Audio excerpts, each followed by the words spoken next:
जब जीवन में हर दरवाजा बंद हो जाए, जब मेहनत के बाद भी मिलती हो केवल निराशा, जब अपना भी पराया बन जाए और आंसुओं की धार थमने का नाम न ले, तब एक माँ होती है जो अपने संतोष से तुम्हारे जीवन को भर देती है। वो है संतोषी माता, एक ऐसी माँ जिनकी पूजा से दुख मिटते हैं, रूठे भाग्य मुस्कुराते हैं और बंद किस्मत के ताले खुल जाते हैं। आज हम सुनने जा रहे हैं उस माँ की पावन कथा जो करोड़ों दिलों की आस है, संतोषी माता की सच्ची महिमा की अमर कथा। बहुत समय पहले की बात है जब पृथ्वी पर धर्म धीरे धीरे क्षीण हो रहा था। लोभ, ईर्ष्या और असंतोष ने मनुष्यों के जीवन को घेर लिया था। लोग सांसारिक सुखों के पीछे दौड़ते हुए अपने वास्तविक उद्देश्य को भूल चुके थे। दया, प्रेम और संतोष जैसी भावनाएं जो किसी समाज को सच्चा बना सकती थी, कहीं खोती जा रही थी। उसी कालखंड में जब स्वर्गलोक में देवगण चिंतित हो रहे थे कि कलयुग का प्रभाव जनमानस को कैसे भटकाता जा रहा है, तभी एक अद्भुत दिव्य तेज से संतोषी माता प्रकट हुई। वे थी भगवान गणेश की पुत्री, संतोष और समर्पण की देवी। उनकी आकृति तेजस्वी थी, परंतु उनकी दृष्टि अत्यंत करुणामयी। उनके हाथ में कलश था जो अन्न और अमृत से भरा था। उनके दूसरे हाथ में त्रिशूल था जो अधर्म से लड़ने की शक्ति का प्रतीक था। माता का रूप ऐसा था जो देखे वही शांति और संतोष से भर जाए। देवताओं ने जब उनसे उनके प्रकट होने का कारण पूछा तो देवी ने कहा, जब तक मनुष्य के भीतर संतोष नहीं होगा, तब तक वे चाहे जितनी भी पूजा करे, यज्ञ करे, व्रत रखे, उसका मन अशांत ही रहेगा। मैं उन्हीं के लिए आई हूँ जो सत्य, श्रद्धा और संतोष के साथ भक्ति करेंगे। मैं उनके जीवन में चमत्कार करूंगी, परंतु केवल उन्हीं के लिए जिनके मन में लोभ नहीं और दिल में प्रेम है। देवगण हर्षित हो उठे। वे जानते थे कि यह देवी कलयुग में भक्ति का मार्ग प्रशस्त करेंगी। संतोष ये कोई छोटा शब्द नहीं, ये तो आत्मा की तृप्ति है।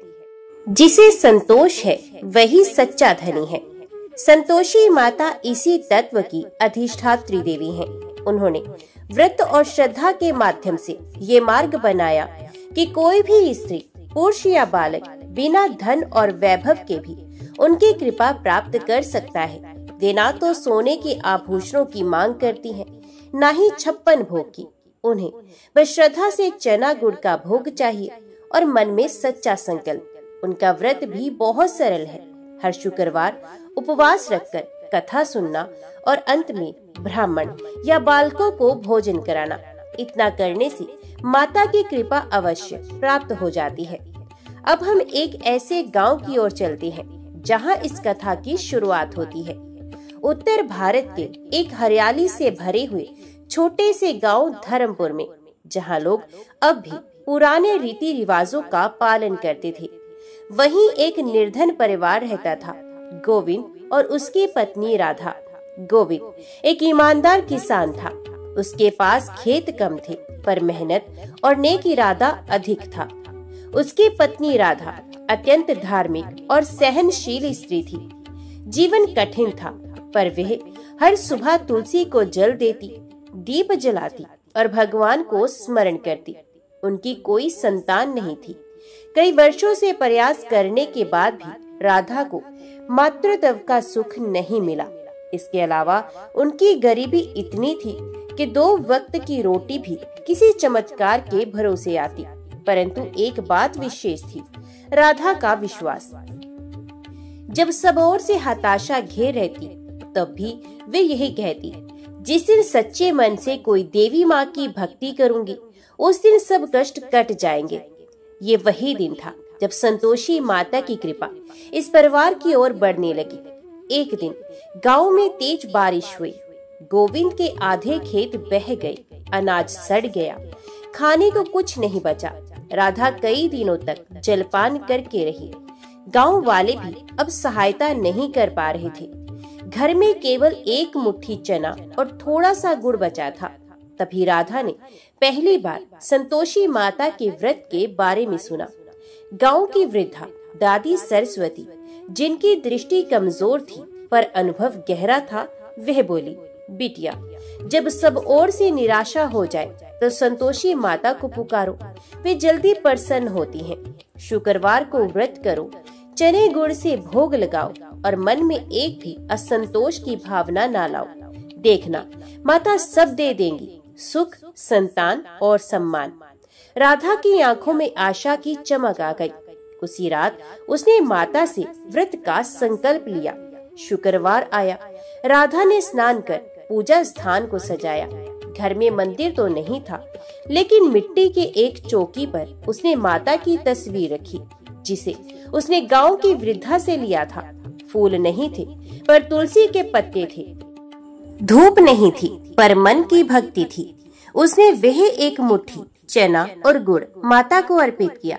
कथा सुनने के लिए वे स्वयं पढ़ने लगी और अंत में उसी गुड़ चना का थोड़ा भाग बच्चों को बांट दिया, जो पास की बस्ती में खेल रहे थे। उस दिन कोई चमत्कार नहीं हुआ, पर राधा के चेहरे पर एक अनोखा तेज था। वे जानती थी ये शुरुआत है। उस रात राधा को स्वप्न आया। उसने देखा कि एक तेजस्वी देवी सुनहरी आभा से घिरी हुई उसके घर आई है। उनके हाथ में सोने का कलश था। उन्होंने कहा, मैं तुझसे प्रसन्न हूँ राधा, तूने मेरे नाम का व्रत सच्चे भाव से किया। अब मैं तेरे जीवन में संतोष, सुख और संतान का वरदान दूंगी, पर याद रख, कभी असंतोष मत करना। जो मिल जाए उसे स्वीकार करना, वही मेरी भक्ति का मूल है। राधा हर्षित होकर उठी। उसका संकल्प अब और भी दृढ़ हो चुका था। यही क्षण था जब उसके जीवन में परिवर्तन की शुरुआत हो चुकी थी।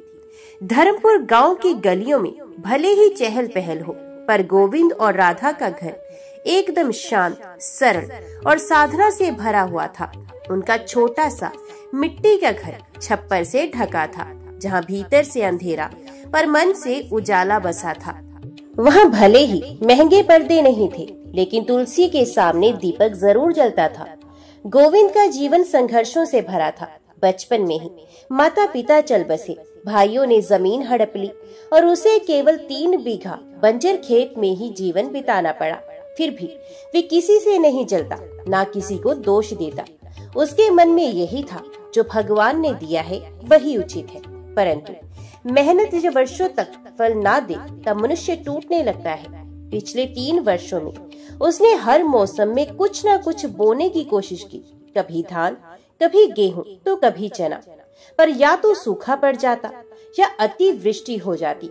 ऊपर से महाजन का कर्ज अलग, और फिर गांव में वही ताने, गोविंद, ये खेती तेरे बस की नहीं, मजदूरी कर, नहीं तो राधा को भी भूखा मार देगा। इन तानों के बीच केवल राधा थी जो उसकी ढाल बनती। राधा रूप से जितनी सुंदर थी, मन से उससे कहीं अधिक उज्जवल थी। उसके माता पिता ने बचपन में ही उसे धर्म और सेवा की शिक्षा दी थी। वे दिन की शुरुआत तुलसी पूजन और दुर्गा पाठ से करती और फिर गोविंद के साथ खेत पर काम करती। उसने कभी शिकायत नहीं की, ना कभी अपने कपड़े को लेकर, ना अपनी भूख को लेकर, ना संतान की कमी को लेकर। वे हर शुक्रवार को संतोषी माता की पूजा में रम गई थी। उसने संकल्प लिया था 16 शुक्रवार के व्रत। राधा जब हर शुक्रवार व्रत रखती, तब कई स्त्रियां उसे ताना मारती, क्या करेगी माता व्रत से, तेरे घर में तो भोग चढ़ाने को भी कुछ नहीं है। कुछ लोग हंसते, चना और गुड़ से चमत्कार होगा, भगवान भी आजकल रुपए से प्रसन्न होते हैं। पर राधा मौन रहती। उसने माता से मन ही मन प्रार्थना की, माता आप ही मेरी लाज रख लेना, लोग चाहे जो कहे, मेरा विश्वास अडिग रहेगा। गोविंद को भी पत्नी की श्रद्धा पर कभी संदेह नहीं हुआ। वे कभी कभी स्वयं ही माता की कथा में बैठता और उसी दिन से उसकी आंखों में आशा लौटने लगी। 7वें शुक्रवार को राधा ने रोज की तरह व्रत रखा। घर में कुछ नहीं था, बस थोड़े से चने और गुड़। वे सोच ही रही थी कि भोग कैसे बनाए। तभी अचानक उनके पुराने परिचित हरिद्वार से लौटे। उन्होंने कहा, बहन राधा, मैं हरिद्वार से आ रहा हूँ, माँ गंगा के दर्शन करने गया था। तुम्हारे लिए प्रसाद लाया हूँ, सूखे चने, गुड़ और माता संतोषी की तस्वीर। राधा की आंखों में आंसू आ गए। क्या ये माता की कृपा नहीं थी? जिस दिन भोग की चिंता थी, उसी दिन प्रसाद के रूप में सब कुछ प्राप्त हो गया। उसने श्रद्धा से भोग लगाया, कथा की और बच्चों में प्रसाद बांट दिया। उसी रात गोविंद ने सपना देखा। एक देवी सुनहरे वस्त्रों में उसे आशीर्वाद दे रही हैं। उन्होंने कहा, गोविंद, अब समय बदलने वाला है। तू और राधा मेरे सच्चे भक्त हो। मैं तुम्हारे घर में बरकत भेज रही हूँ। बस लोभ मत करना, जो मिले उसी में संतुष्ट रहना। अगले दिन गांव में तहसील से एक अधिकारी आया। उसने बताया कि सरकार की ओर से बंजर जमीन को उपजाऊ बनाने की एक योजना आई है। कुछ किसानों को इसमें चुना गया है। गोविंद भी उनमें से एक था। उसके खेत में मुफ्त में खाद, बीज और सिंचाई के लिए पंप दिया गया। ये सब कुछ वर्षों में पहली बार हो रहा था। गोविंद स्तब्ध था। ये कैसे हुआ? राधा मुस्कुराई। ये माता की कृपा है। वे देख रही है और उनके पास देर है, अंधेर नहीं। धीरे धीरे गांव के लोग भी इस परिवर्तन को देख रहे थे। गोविंद का खेत हरियाली से भरने लगा। चने की पहली फसल इतनी अच्छी हुई कि गोविंद का कर्ज उतर गया। राधा ने उसी चने का भोग माता को चढ़ाया। अब वही स्त्रियां जो पहले हंसती थी, वो राधा से कहती, बहन, हमें भी व्रत की विधि बता दो। हम भी माता की कृपा पाना चाहते हैं। राधा अब किसी से घृणा नहीं करती। उसने सबको विधि सिखाई और यहाँ तक के गांव के चौपाल में हर शुक्रवार माता की सामूहिक कथा शुरू हो गई। 16वें शुक्रवार को राधा ने विशेष पूजा की। उसने मन से माता से प्रार्थना की, हे माता, मैंने 16 शुक्रवार पूरे किए हैं। आपने हर परीक्षा में मेरी रक्षा की है। अब एक अंतिम विनती है, मुझे संतान दे दो ताकि मैं तुम्हारे नाम का यश आगे बढ़ा सकूं। माता की कृपा देर नहीं करती। कुछ ही महीनों में राधा गर्भवती हो गई। गांव में ये खबर प्रसन्नता की लहर की तरह फैल गई। हर ओर यही बात होने लगी, संतोषी माता सच्ची देवी है। राधा गोविंद की भक्ति का फल सबके सामने है। राधा के गर्भवती होने के समाचार ने न केवल उसके घर को बल्कि पूरे गांव धर्मपुर को आलोकित कर दिया था। जहां कभी वे उपहास का पात्र बनी थी, आज वहां से लोगों की श्रद्धा का केंद्र बन चुकी थी। परंतु भक्ति का मार्ग आसान नहीं होता। जैसे जैसे माता की कृपा बढ़ती है, वैसे वैसे परीक्षा भी गहरी होती जाती है। राधा के गर्भवती होने के कुछ सप्ताह के बाद ही गोविंद की तबीयत बिगड़ गई। पेट में काम करते हुए उसे तेज बुखार हो गया। गांव के वैद्य ने बताया कि ये संधि ज्वर है, जो शरीर को कमजोर करता है और महीनों तक चल सकता है। अब खेत का काम रुक गया, आय का स्रोत थम गया। राधा, जो स्वयं गर्भवती थी, दिन रात गोविंद की सेवा करने लगी। उसने अपनी पूजा पाठ का क्रम भी नहीं छोड़ा। हर शुक्रवार को वे भक्ति से माता की कथा करती, भोग लगाती और फिर घर में बचा खुचा भोजन खाकर विश्राम करती। गांव के कुछ स्त्रियों ने कहा, अब तो तू गर्भवती भी है, गोविंद भी बीमार है, ऐसे में व्रत करना छोड़ दे, शरीर को आराम दे। पर राधा ने मुस्कुराकर उत्तर दिया, जिसने मुझे ये सौभाग्य दिया है, उसकी सेवा और व्रत कैसे छोड़ दूं? माता मुझे शक्ति देंगी और मैं आगे बढ़ती रहूंगी। घर की स्थिति ऐसी हो गई कि लकड़ी जलाने को भी कुछ नहीं था। राधा गांव की सूखी टहनियां बटोरती और चूल्हा जलाती। एक दिन तो ये स्थिति आ गई कि चने और गुड़ भी खत्म हो गए। अब व्रत के दिन केवल 1 लोटा जल और तुलसी का पत्ता ही रह गया था। अब शुक्रवार को राधा ने माता से कहा, माता, आज मेरे पास आपको चढ़ाने के लिए कुछ भी नहीं है, पर मेरी श्रद्धा कम नहीं है। ये जल और तुलसी मेरी आत्मा से निकला हुआ भोग है, स्वीकार कीजिए। उस दिन व्रत बिना भोग के ही पूरा हुआ, पर राधा की आंखों में संतोष था। और उसी रात चमत्कार हुआ। रात्रि के तीसरे पहर राधा के घर की दहलीज पर कोई दस्तक हुई। जब उसने दरवाजा खोला तो वहाँ कोई नहीं था, पर जमीन पर एक पोटली रखी थी। उसने उठाकर देखा, उसमें चने, गुड़, गेहूं का आटा, कुछ घी और एक पत्र था। पत्र में लिखा था, बेटी राधा, तेरा भाव देखकर मैं प्रसन्न हूँ। ये तेरा प्रसाद है, अपने पति को भी खिला और स्वयं भी खा। अब तुझे किसी भी चीज की कमी नहीं होगी। राधा की आंखों से अश्रु बहने लगे। उसने वे सब कुछ माता को अर्पित किया, भोग बनाया और फिर गोविंद को पहली बार 7 दिन बाद भोजन कराया। उसी रात गोविंद का बुखार उतर गया। उसका चेहरा हल्का हल्का दमकने लगा।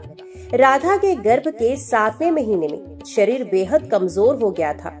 घर में कोई स्त्री सेवा करने नहीं आती थी, क्योंकि गांव की अधिकतर स्त्रियां अभी राधा से ईर्ष्या रखती थी। कुछ तो कहती, पता नहीं किस देवी की पूजा करती है, कोई पुराना जादू टोना ना हो।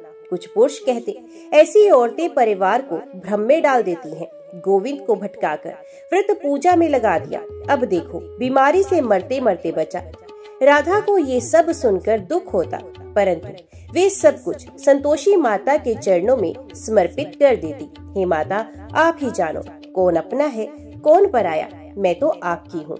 गर्भ के 9वें महीने में जब प्रसव की घड़ी आई तो गांव के दाइयों ने आने से इनकार कर दिया। राधा की पीड़ा बढ़ती गई। रात का समय था, गोविंद अकेले था और कोई सहायता नहीं मिल रही थी। गोविंद ने रोते हुए माता को पुकारा, हे संतोषी माता, मेरी राधा की रक्षा करो। आपने उसकी हर परीक्षा में साथ दिया है, अब सबसे कठिन समय है, अब उसे अकेला मत छोड़ना। वे जैसे ही माता की तस्वीर के आगे गिरा, तभी चमत्कार हुआ। घोर अंधकार के बीच राधा के कक्ष में एक तेज प्रकाश फैला। एक स्त्री सुनहरे आभूषणों में, हल्के पीले वस्त्रों में, करुणा से भरी दृष्टि लिए भीतर आई। उसने हाथ बढ़ाया और कहा, बेटी भय मत कर, मैं तेरी माँ हूँ। तूने मुझे भोग से नहीं भावना से बुलाया है। आज मैं स्वयं तेरी सहायता को आई हूँ। राधा की पीड़ा क्षण भर में समाप्त हो गई। कुछ ही देर में एक तेजस्वी बालक का जन्म हुआ। जब गोविंद भीतर पहुंचा, उसने देखा राधा के पास एक दिव्य स्त्री खड़ी है और उनकी गोद में नवजात शिशु है। पर पल भर में वे स्त्री स्वर्ण प्रकाश में बदलकर ओझल हो गई। दीवार पर माता संतोषी की तस्वीर मुस्कुराती हुई प्रतीत हो रही थी। राधा और गोविंद ने बालक का नाम रखा धैर्य, क्योंकि ये उसी गुण का प्रतिफल था। गांव में ये खबर आग की तरह फैल गई। अब वे सभी लोग जो राधा का उपहास करते थे, उसके द्वार पर आकर नतमस्तक हो रहे थे। धर्मपुर गांव की सुबह अब वैसी नहीं रही थी जैसे पहले हुआ करती थी। जहां पहले लोगों के चेहरे पर चिंता की लकीरें होती थी, अब वहां उम्मीद की रेखाएं थी।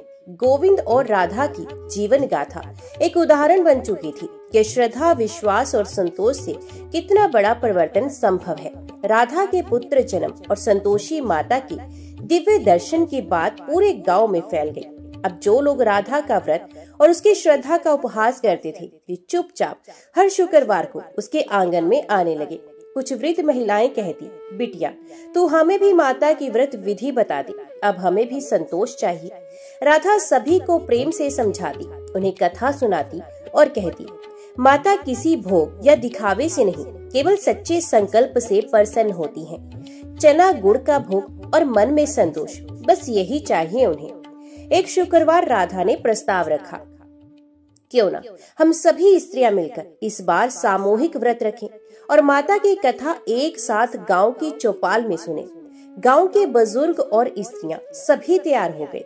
गांव के मंदिर के पास स्थित पुराने पीपल की छांव के नीचे एक चटाई बिछाई गई। वहां एक सुंदर चौकी सजाई गई, जिस पर राधा ने संतोषी माता की तस्वीर रखी, चना गुड़ का भोग बनाया, दीप जलाए और 16 स्त्रियों के साथ मिलकर माता की कथा का पाठ किया।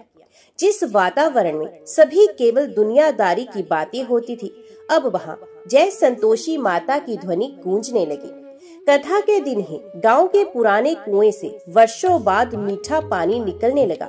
ये वही कुआं था जो पिछले 5 वर्षों से सूख चुका था और अब उपयोग में नहीं लाया जाता था। लोग ये देखकर चौंक गए। गोविंद के वृद्ध ताऊ बोले, ये माता की कृपा है। कथा होते ही कुएं का जल पावन हो गया। अब हर शुक्रवार ये प्रथा बन गई कि गांव की महिलाएं संतोषी माता की कथा करती, भोग बनाती और अंत में कन्याओं को भोजन कराती। राधा ने एक छोटी सी पुस्तिका लिखवाना शुरू किया, संतोषी माता की व्रत कथा और विधि। गांव के स्कूल के मास्टर जी ने उसमें कथा, आरती, व्रत नियम और राधा की आप बीती भी जोड़ दी। ये पुस्तिका अब पास के गांव में भी जाने लगी। राधा स्वयं जाकर स्त्रियों को सिखाती कि माता का व्रत कैसे करना है, कौन कौन सी बातों का ध्यान रखना चाहिए, जैसे कि खट्टा नहीं खाना, लोभ नहीं करना और सच्चे भाव से प्रार्थना करना। एक दिन गांव के बुजुर्ग और राधा गोविंद बैठे थे। गांव में लोग कहने लगे, अब जब माता स्वयं प्रकट होकर राधा को दर्शन दे चुकी हैं और उनका नाम गांव गांव में फैल रहा है, तो क्यों ना हम यहाँ उनका एक मंदिर बनवाएं। राधा की आंखें चमक उठी और वे बोली, माता जहाँ चाहेंगी वही स्थान मिलेगा। हम सब मिलकर श्रमदान करेंगे, चंदा इकट्ठा करेंगे और एक छोटा सा मंदिर बनाएंगे जहाँ रोज दीपक जलेगा और हर शुक्रवार व्रत कथा होगी।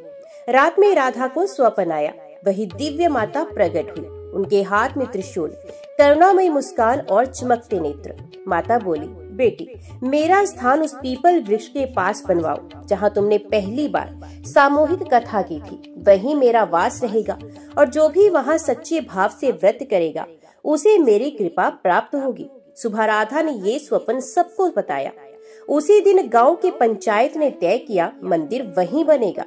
गांव के लोग, पुरुष और महिलाएं मिलकर मंदिर निर्माण में जुट गए। कोई ईंट लाता, कोई चूना, कोई मिट्टी तो कोई पानी। राधा और गोविंद ने अपनी फसल का एक बड़ा हिस्सा मंदिर निर्माण में समर्पित किया। 3 महीने के भीतर पीपल के नीचे एक सुंदर सा मंदिर बन गया। वहाँ माता की मूर्ति स्थापित की गई, जो हाथ में कलश, त्रिशूल और सामने चने गुड़ का भोग लिए थी। मंदिर स्थापना का दिन शुक्रवार रखा गया। सुबह से ही गांव में उत्सव का माहौल था। स्त्रियां सर पर कलश लेकर माता का गीत गाती आई। पुरुषों ने ढोल मंजीरे बजाए, बच्चों ने पुष्प वर्षा की। राधा और गोविंद ने माता की प्रतिमा पर पहला भोग चढ़ाया, वही चना गुड़, और जो उनकी तपस्या का प्रतीक था। और जैसे ही भोग अर्पित किया गया, मंदिर के ऊपर से एक सफेद कबूतर उड़ता हुआ निकला। लोग मान गए कि यह माता का आशीर्वाद है। अब ये मंदिर केवल धर्मपुर गांव तक सीमित नहीं रहा। पास के गांव सुजानगढ़, नेहरूपुर, अमरवाड़ी से भी भक्त आने लगे। हर शुक्रवार को मंदिर में कथा होती, आरती होती और चने गुड़ का प्रसाद बंटता। गर्भवती स्त्रियां विशेष रूप से वहां आती और जब उनकी संतान सुखपूर्वक जन्म लेती तो वे माता को चुनरी, दीप और गुड़ का भोग चढ़ाती। धर्मपुर गांव अब एक तीर्थ स्थल बन चुका था, जहां हर शुक्रवार दूर दराज से भक्त माता संतोषी के दर्शन के लिए आते। मगर जैसे हर भोर के साथ धूप छांव होती है, वैसे ही हर पुण्य कार्य के साथ परीक्षा की आंधियां भी चलती हैं। राधा और गोविंद की लोकप्रियता और श्रद्धा का बढ़ता प्रभाव कुछ लोगों को खटकने लगा था, खासकर उन लोगों को जो पहले इनकी आलोचना करते थे। गांव के ही एक पुराना महाजन था, भैरव शाह। वे धनी मगर घमंडी था। पहले उसकी पूजा गांव में सर्वोपरि मानी जाती थी। लोग उसकी हवेली में जाकर घंटों बैठते, पर अब वही लोग संतोषी माता के मंदिर में जुटने लगे थे। उसके मन में राधा और गोविंद के लिए जलन पलपने लगी।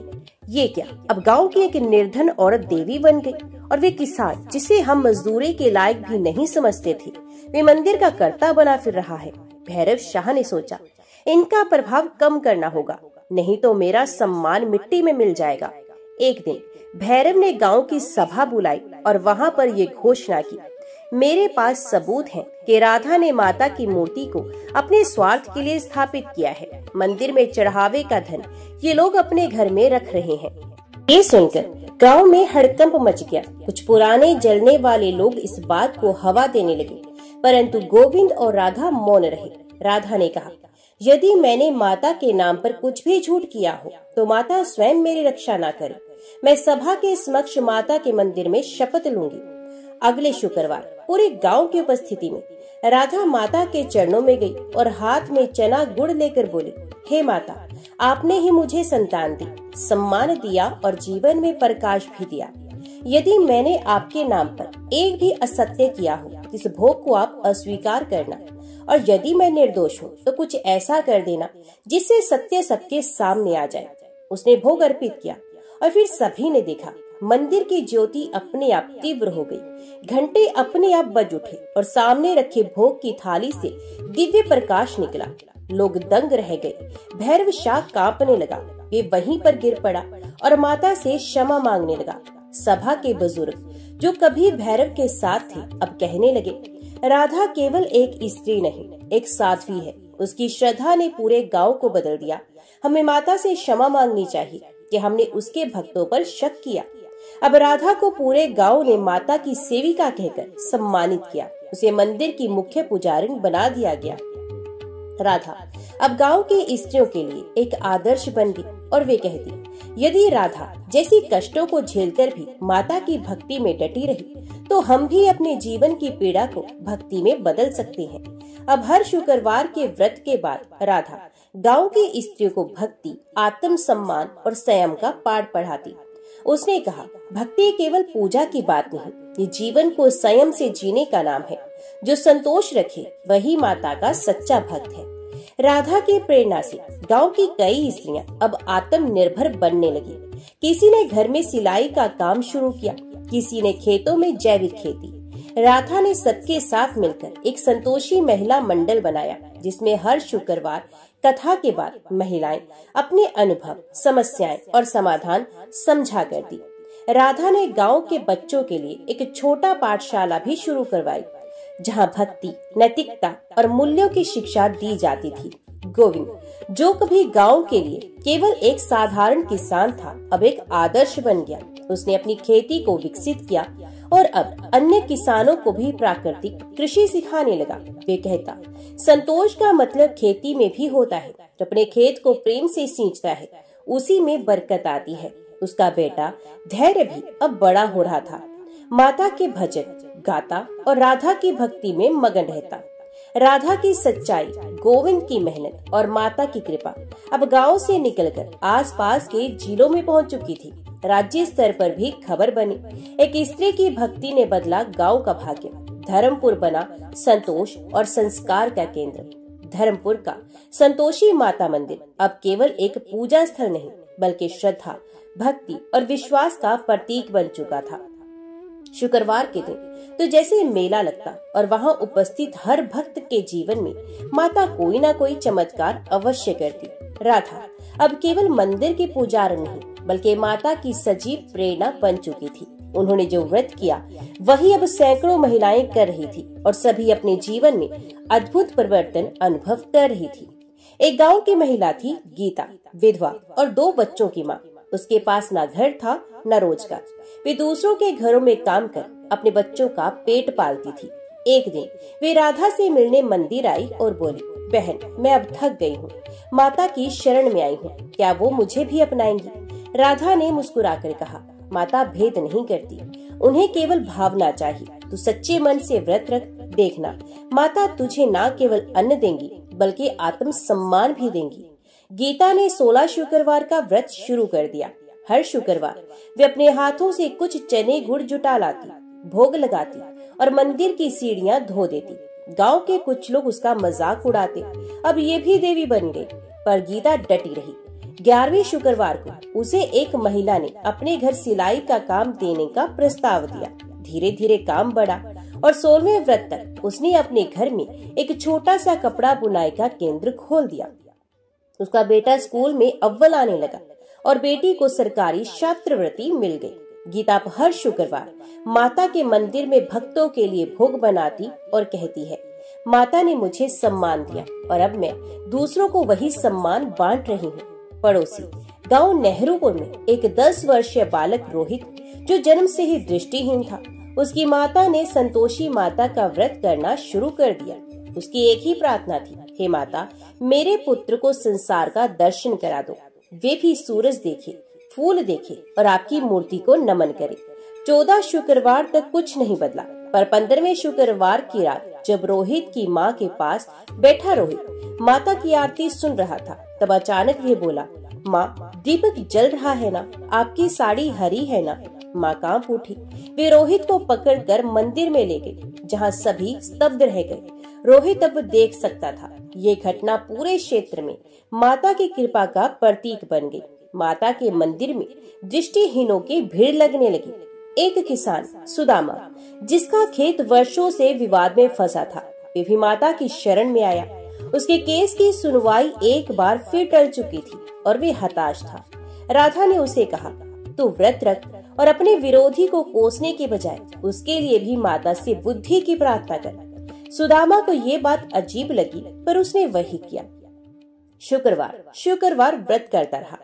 13वें शुक्रवार को उसका विरोधी किसान स्वयं उसके घर आया और बोला, भाई अब बहुत हो गया, चल मंदिर के सामने शपथ लेकर खेत आधा आधा बांट लेते हैं।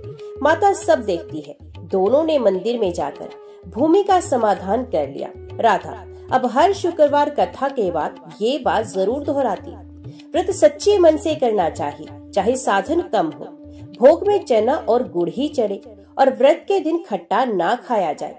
कथा सुनने और सुनाने का नियम है, उसे पूरे मन से करना चाहिए। लोभ, क्रोध और ईर्ष्या से मन को दूर रखना चाहिए। कन्याओं या ब्राह्मणों या बालकों को भोजन अवश्य कराना चाहिए। उन्होंने कहा, जो ये नियम अपनाता है माँ तो उसे कभी खाली नहीं लौटाती। वे दुख चाहे कितना भी बड़ा क्यों ना हो पिघल जाता है। एक वृद्धा शारदा देवी जो पुत्र की मृत्यु के बाद मानसिक रूप से टूट चुकी थी और हर रात डरावने स्वप्न देखती थी, वे भी माता की शरण में आई। उनकी हालत ऐसी थी कि वे बोलना तक भूल गई थी। राधा ने उन्हें हर शुक्रवार मंदिर में आने को कहा। वे चुपचाप आरती में बैठती और धीरे धीरे कथा को सुनती। 9वें शुक्रवार को वे अचानक उठी और बोली, माता ने मेरे पुत्र को स्वर्ग में सुखी देखा है, मुझे अब डर नहीं लगता। उस दिन के बाद उन्होंने कभी डर का नाम नहीं लिया। वे गांव की अन्य वृद्धाओं को अब भजन सिखाती हैं। एक स्त्री की टूटी शादी माता के व्रत से जुड़ी कथा सुनकर जुड़ गई। एक व्यापारी जो कर्ज में डूबा था, व्रत के बाद व्यापार में लाभ पाने लगा। एक बांझी स्त्री जिसने हर शुक्रवार मंदिर में तुलसी के पौधे लगाए, उसे जुड़वा पुत्र रतन की प्राप्ति हुई। अब मंदिर में हर शुक्रवार एक व्रत रजिस्टर रखा गया था, जिसमें भक्त अपने नाम, व्रत संख्या और अनुभव लिखते थे। इन अनुभवों से प्रेरणा पाकर लोग अन्य गांवों से चलकर आते और कहते, हमने सुना है माता यहाँ जीवित रूप से कृपा करती है, हमें भी उनके चरणों में स्थान दीजिए। धर्मपुर का संतोषी माता मंदिर अब एक आस्था की जलती ज्योति बन चुका है। हर शुक्रवार वहाँ मेला लगता। भक्तगण दर्शन के लिए दूर दूर से आते और राधा से व्रत विधि सीखते। राधा का जीवन अब शांति और संतोष से भरा लगने लगा था, परंतु माँ के भक्त को तभी पूर्ण माना जाता है जब वे सबसे कठिन परीक्षा से होकर गुजरे। और अब राधा के जीवन में वही परीक्षा दस्तक दे रही थी, सबसे गहरी, सबसे पीड़ादायक, लेकिन सबसे दिव्य। राधा और गोविंद का पुत्र धैर्य अब 12 वर्ष का हो चुका था, तेजस्वी, भक्त और माता का प्रिय बालक। मगर एक दिन खेलते खेलते वे अचानक बेहोश हो गया। वैद्य को बुलाया गया और उसने कहा, शरीर में अंदरूनी कमजोरी है, ये कोई गंभीर रोग है, संभव है कोई पुराने जन्म का प्रभाव हो। राधा का संसार जैसे थम गया। वे जो माता की कृपा का प्रतीक था, आज वही मृत्यु की ओर बढ़ रहा था। कुछ लोग कहने लगे, देखो माता के भक्त को भी संकट से मुक्ति नहीं, क्या उसकी भक्ति व्यर्थ गई। कुछ ईर्ष्यालु लोग कहते, शायद माता अब उससे रुष्ट हो गई है, वरना भक्त का पुत्र कैसे बीमार होता। ये वही समाज था जिसने राधा को देवी की सेविका कहा था, अब वही उसे कटघरे में खड़ा कर रहा था। गोविंद जो अब तक चट्टान की तरह था, राधा से बोला, राधा क्या माता ने हमें छोड़ दिया है? हमने तो उनका मंदिर बनाया, सेवा की, और आज हमारा इकलौता पुत्र मृत्यु शैया पर है। राधा ने कुछ नहीं कहा, वह चुपचाप धैर्य के पास बैठी, उसके माथे पर हाथ रखा और मन ही मन माता को पुकारने लगी। राधा ने निश्चय किया, वे फिर से 16 शुक्रवार का व्रत करेंगी अपने पुत्र के लिए। इस बार न केवल व्रत करेंगी, बल्कि हर शुक्रवार एक कन्या को, एक बालक को भोजन भी कराएंगी, भले ही उसके पास कुछ न बचे। धैर्य का शरीर कमजोर होता गया, पर राधा का संकल्प और मजबूत होता गया। उस दिन राधा ने कथा समाप्त की, भोग लगाया और मंदिर में बैठकर रोने लगी। तभी मंदिर के द्वार से एक वृद्धा आई, फटी साड़ी में, पर चेहरे पर था तेज। वही बोली, बेटी आज तो मुझे भोग देगी। राधा ने आदर से उन्हें बिठाया, बचा खुचा चना गुड़ दिया और स्वयं भूखी रह गई। वृद्धा ने आशीर्वाद दिया, तेरे पुत्र को माता ने बचा लिया है, तू सिर्फ विश्वास बनाए रख। राधा ने जैसे ही सर उठाया, वृद्धा जा चुकी थी। 15वें शुक्रवार की रात, धैर्य की सांसें अब धीमी हो चुकी थी। वैद्य ने कहा, अब केवल चमत्कार ही उसे बचा सकता है। राधा, गोविंद और सारा गांव माता के मंदिर में जमा हुआ। सबने एक स्वर में आरती गाई। तभी राधा मूर्ति के आगे गिर पड़ी। उसकी आंखों से आंसू बह रहे थे और वह बोली, हे माता, मैंने तुझे कभी प्रश्न नहीं किया, पर आज माँ बनकर पूछ रही हूँ, क्या तू मेरी गोद सोनी कर देगी? मंदिर में अचानक तेज प्रकाश फैल गया। माता की मूर्ति से दिव्य आभा निकलने लगी। सभी ने देखा, धैर्य, जो घर में मृत पाई पड़ा था, धीरे धीरे उठकर बैठ गया। उसने आंखें खोली और बोला, माँ, माता मेरे पास आई थी। उन्होंने कहा, तू माता की गोद में है, डर मत, अब तुझे लंबा जीवन मिलेगा। राधा भागकर मंदिर से घर पहुंची। धैर्य सचमुच जीवित था, स्वस्थ था। वैद्य ने परीक्षण किया, उसके शरीर में अब कोई रोग नहीं है। उस रात राधा को स्वप्न में माता फिर प्रकट हुई और बोली, बेटी, तू मेरी सबसे प्रिय भक्त है। तूने न केवल कठिन समय में विश्वास बनाए रखा, बल्कि दूसरों को भी श्रद्धा सिखाई। आज मैं तुझे वरदान देती हूँ, तेरी गोद कभी सूनी नहीं होगी। तेरा वंश धर्म का दीप जलाता रहेगा। जहाँ भी मेरा नाम लिया जाएगा, वहाँ तेरी कथा भी कही जाएगी। अब राधा केवल पुजारिन नहीं रही, वे संतोषी माता की जीवित साध्वी बन गई। लोग अब दूर दूर से आकर उनके चरण छूते, अपने दुख बताए और वे सबसे कहती, माता से कहना मुझे संतोष दे, वही सबसे बड़ा वरदान है। राधा अब केवल एक गांव की साधारण महिला नहीं रही, ये संतोषी माता की जीवित प्रेरणा बन चुकी थी, जिनकी तपस्या, भक्ति और दृढ़ संकल्प ने धर्मपुर को एक तीर्थ स्थल में बदल दिया। अब उनका नाम गांव-गांव, शहर-शहर में गूंजने लगा। धर्मपुर में माता का पहला मंदिर स्थापित होने के बाद जब भक्तों ने वहां चमत्कार देखे और जीवन में परिवर्तन अनुभव किए, तब आसपास के गांव में भी भक्तों ने मंदिर बनाने का निश्चय किया। नेहरूपुर में पहला उपमंदिर बना। गीता के आग्रह पर अमरवाड़ी में एक बुजुर्ग ने अपने खेत का एक हिस्सा दान में देकर मंदिर बनवाया। भीलवाड़ा, अजमेर, रेवाड़ी, सीकर और जयपुर तक माता के मंदिर बनने लगे। सभी स्थानों पर राधा को बुलाया जाता और उनसे मूर्ति की प्राण प्रतिष्ठा करवाई जाती। राधा ये सब बिना किसी अभिमान के करती और वे कहती, मैं केवल माता का एक निमित्त हूँ, सच्चा काम माता स्वयं कर रही है। धीरे धीरे राजस्थान, हरियाणा, उत्तर प्रदेश, मध्य प्रदेश तक माता की महिमा फैल गई। अब राधा को देश भर से निमंत्रण आने लगे। कानपुर में एक विधवा महिला ने अपने घर में माता का मंदिर स्थापित किया। ग्वालियर में एक फैक्ट्री मालिक ने माता की कृपा से कर्ज मुक्त होकर मंदिर बनवाया। दिल्ली के एक कॉलोनी में हर शुक्रवार माता की कथा और बालकों को भोजन कराया जाता है। राधा इस सब जगह नहीं जा पाती थी, पर उन्होंने गांव की महिलाओं को प्रशिक्षित किया। तुम भी कथा कर सकती हो, तुम भी व्रत सिखा सकती हो, हर नारी में माता की शक्ति है। राधा ने भक्तों के सहयोग से एक संस्था बनाई, संतोषी माता कथा मंडल। इसमें गांव-गांव की स्त्रियां जुड़ी। उन्होंने ये प्रण लिया कि हर शुक्रवार को सामूहिक कथा होगी, गरीब बच्चों को भोजन कराया जाएगा, नारी शिक्षा और स्वावलंबन को बढ़ावा दिया जाएगा, लोभ, क्रोध, ईर्ष्या, तिरस्कार जैसे दुर्गुणों से समाज को मुक्त किया जाएगा। राधा अब एक साध्वी बनकर गांव-गांव जाती, हर जगह संतोषी माता की कथा करती। उनके साथ महिलाएं, कन्याएं और वृद्ध जन होते। उनका एक नियम था, जहाँ भी जाए पहले माता को चना गुड़ चढ़ाए, फिर कथा करे, फिर उसी गांव में बच्चों को भोजन कराए। उनके जीवन के इस चरण में भी सैकड़ों चमत्कार घटित हुए। वाराणसी में एक अंधा बालक कथा सुनते ही देख सका। भोपाल में एक माँ ने पुत्र की मानसिक बीमारी से मुक्ति पाई। कोटा में एक पिता जो आत्महत्या करने जा रहा था, माता की कथा सुनकर जीवन की ओर लौट आया। राधा के मार्गदर्शन में माता की व्रत विधि, कथा, आरती और चमत्कारों की पुस्तिका छपवाई गई। जय संतोषी माता, व्रत और श्रद्धा की सच्ची गाथा। यह पुस्तिका हिंदी, गुजराती, मराठी और बंगाली में भी छपी और हजारों घरों में पहुंची। एक दिन राधा को दिल्ली दूरदर्शन से बुलावा आया। एक कार्यक्रम आस्था की किरण में उनसे संतोषी माता की कथा और चमत्कारों के विषय में पूछा गया। राधा ने मंच से कहा, मैं ना तो विदुषी हूँ ना संत, मैं तो एक साधारण गृहिणी हूँ, जिसने माता को अपनी कठिनाइयों में पुकारा और माता ने मेरा हाथ थामा। जो भी सच्चे हृदय से पुकारेगा, माता उसका जीवन बदल देंगी। इस प्रसारण के बाद माता की भक्ति देश भर में फैल गई। अब हर वर्ष श्रावण मास के अंतिम शुक्रवार को संतोषी माता जयंती महोत्सव मनाया जाने लगा। धर्मपुर ही नहीं, अनेक गांवों, कस्बों और नगरों में भव्य शोभा यात्राएं निकाली जाती, कथा कीर्तन होता, बच्चों को भोजन और भंडारे आयोजित होते, दीपों से मंदिरों को सजाया जाता।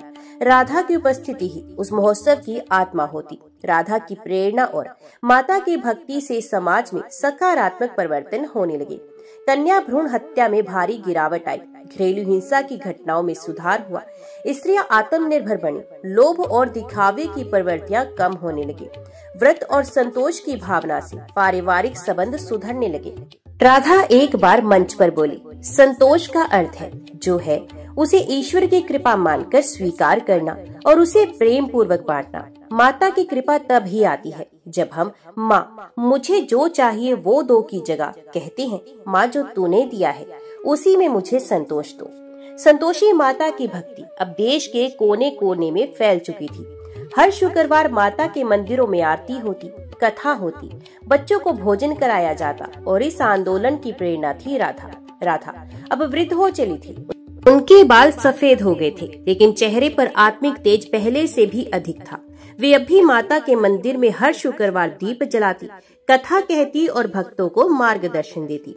धैर्य अब बड़ा हो चुका था। शिक्षा पूरी कर संतोषी माता मंदिर और कथा मंडल की सेवा में लगा था। गोविंद वृद्ध हो चुका था, परंतु राधा के चेहरे की तरफ देखकर मुस्कुराया करता था। राधा अब हर सप्ताह कहती, अब माता कभी भी बुला सकती है, मुझे जाना नहीं है, लौटना है उन्हीं की गोद में। श्रावण मास की पूर्णिमा को राधा को एक दिव्य स्वप्न आया। माता संतोषी सामने प्रकट हुई, मंद मुस्कान और तेजस्वी नेत्रों के साथ। माता बोली, बेटी तूने अपना काम पूर्ण कर लिया, अब मेरा धर्म इस भूमि पर स्थिर हो चुका है। तेरा तप, भक्ति और त्याग ने लाखों को राह दिखाई, अब तू विश्राम कर। राधा ने आंखों में आंसू लिए कहा, माँ बस एक अंतिम सेवा, मैं अपने हाथों से तेरी आरती करके ही प्रस्थान करना चाहती हूँ। उस शुक्रवार राधा ने विशेष आरती की तैयारी की। उन्होंने नया वस्त्र पहना, बालों में तुलसी की माला लगाई और माता के चरणों में बैठकर अंतिम कथा कही। भक्तों की भीड़ थी पर वातावरण शांत था। आरती आरंभ हुई। राधा दीप लेकर माता की मूर्ति के सामने घूमी और फिर वहीं पर बैठ गई। वे मुस्कुराई, दोनों हथेलियां जोड़कर माता को नमन किया और फिर स्थिर हो गई। भीड़ चुप हो गई। धैर्य ने माँ को हिलाया। उनका शरीर शीतल था पर चेहरा तेजोमय। लोग कहने लगे, ये मृत्यु नहीं, ये तो माता के चरणों में आत्मा का समर्पण है, ये विलय है और मुक्ति है। मंदिर की घंटियां अपने आप बजने लगी। आकाश से श्वेत पुष्प बरसने लगे, जो बाद में गांव वालों को मंदिर की छत पर मिले। दीप की लो बिना हवा के भी स्थिर जल रही थी। राधा का शरीर मंदिर के आंगन में रखा गया, पर वहाँ रोदन नहीं, भक्ति थी। लोगों ने कहा, हम उन्हें जलाएंगे नहीं, उन्हें भूमि को सौंपेंगे। जहाँ उनका शरीर होगा वहाँ माता की महाशक्ति जागेगी। मंदिर के पीछे एक भाग में राधा की समाधि बनाएगी। माता की सेविका राधा तपस्विनी। अब वहाँ भी भक्त आकर दीप जलाती, प्रार्थना करते। राधा के जाने के बाद धैर्य और संतोषी माता कथा मंडल के भक्तों ने ये निश्चय लिया, हर गांव में एक संतोषी मंदिर होगा। हर शुक्रवार को माता की कथा होगी। हर स्त्री को आत्मनिर्भर बनाया जाएगा और हर व्यक्ति को सिखाया जाएगा, सच्चा सुख भोग में नहीं, संतोष में है। ये आंदोलन अब एक संतोष यात्रा बन गया।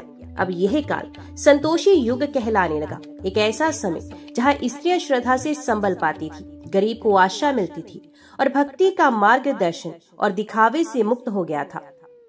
राधा की कथा अब संतोषी माता की कथा का हिस्सा बन गई। जहाँ भी कथा होती वहाँ एक अध्याय राधा की भक्ति पर भी सुनाया जाता। एक वृद्ध भक्त ने कहा, राधा का जाना हमें माता से और जोड़ गया। उन्होंने सिखाया कि भक्ति का अर्थ है सेवा, व्रत का अर्थ है विश्वास और संतोष का अर्थ है ईश्वर की इच्छा को प्रेम से स्वीकारना। जय संतोषी माता, जय राधा तपस्विनी। आज की ये महागाथा यहीं पर समाप्त होती है। अगर आपने इसको शुरू से लेकर अंत तक सुना है और आपको ये कथा पसंद आई है तो चैनल को एक प्यारा सा कमेंट और लाइक जरूर दीजिएगा। और अगर चैनल पर आप नए हैं तो चैनल को सब्सक्राइब करके हमारे उत्साह को भी बढ़ाइएगा। जय संतोषी माता।